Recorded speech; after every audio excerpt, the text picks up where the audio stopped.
Assalamualaikum warahmatullahi wabarakatuh. Di sini kita akan bahas paket tracer skill integration challenge. Di sini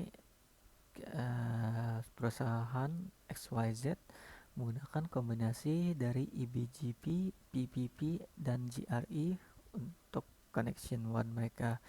Kemudian teknologi lain yang digunakan adalah DHCP, kemudian default routing, kemudian OSPF untuk IPv4 dan SSH configuration. Requirement interface addressing, configure interface addressing as needed on appropriate device. Konfigurasi masing-masing interface dengan addressing yang telah yang dibutuhkan pada masing-masing device-nya. Kemudian menggunakan topologi pada table addressing table untuk mengimplementasikan addressing kepada router remote, HQ dan branch. Configure PC1 dan PC3 menggunakan DHCP. Untuk SSH-nya kita mengkonfigure HQ menggunakan SSH untuk remote access. Set modulus pada 2048 dengan nama domainnya cisco.com. Username untuk adminnya, username-nya adalah admin dan passwordnya adalah secure access. Hanya SSH yang boleh mengakses jaringan VTY atau jalur VTY. Kemudian modify SSH menjadi default versi 2 dengan timeoutnya 60 detik dan 2 percobaan. Untuk PPP kita mengkonfigure one link dari router branch ke ISP3, router branch ke ISP3 menggunakan PPP encapsulation dan CHAP authentication. Kita buat user ISP3 dengan password Cisco. Kemudian configure one link dari HQ ke ISP2. Kemudian menggunakan PPP encapsulation dan CHAP authentication. Buat user ISP2 dengan password Cisco. Pada DHCP di router branch configure DHCP pool untuk branch LAN menggunakan requirement sebagai berikut.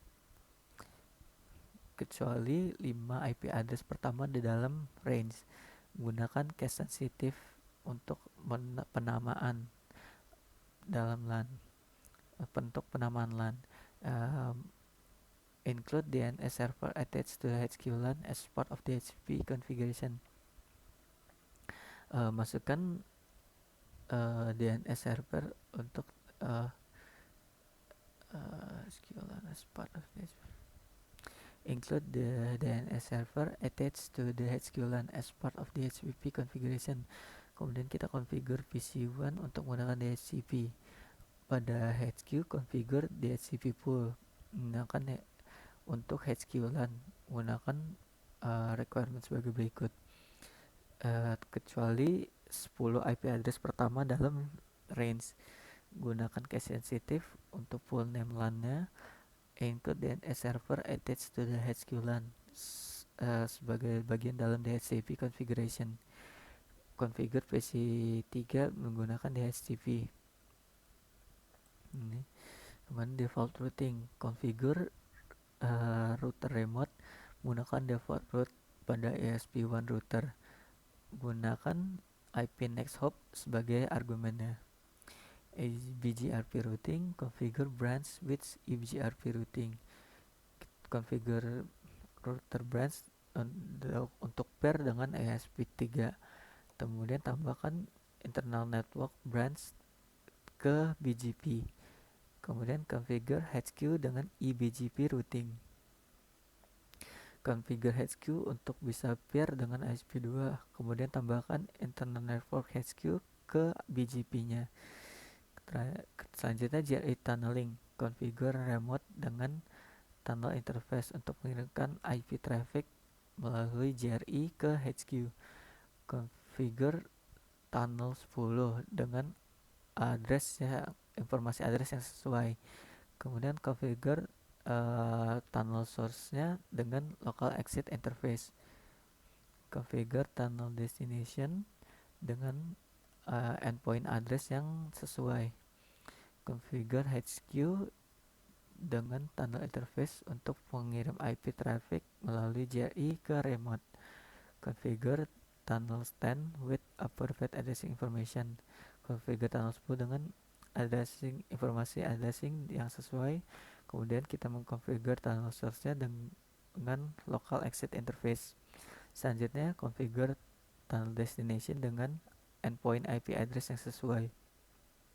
Selanjutnya di OSPF routing, karena remote LAN should have connectivity, karena remote LAN telah memiliki konektivitas dengan HQ LAN, configure OSPF across melewati the JRE tunnel.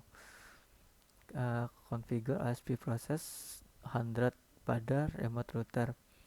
Remote router seharusnya bisa advertise LAN network melalui OSPF. Remote should be remote seharusnya bisa seharusnya bisa melakukan agensi dengan HQ melalui JRE tunnel. Kemudian disable OSPF update pada interface yang benar. Karena HQ LAN sudah melakukan konektivitas dengan remote LAN, configure OSPF across the JRE tunnel. Hampir sama, kita mengkonfigure OSPF proses 100 dengan pada HQ router. HQ seharusnya sudah bisa advertise LAN network melalui OSPF. HQ seharusnya sudah mengkonfigurasi agensi dengan remote melalui JRE tunnel. Terakhir, disable OSPF update on operated interface. Oke. Setelah kita melakukan semua hal itu, seharusnya kita mendapatkan completion 100%. Cukup sekian pembahasan dari Packet Tracer Skill Integration Challenge. Terima kasih telah menyaksikan. Wassalamualaikum warahmatullahi wabarakatuh.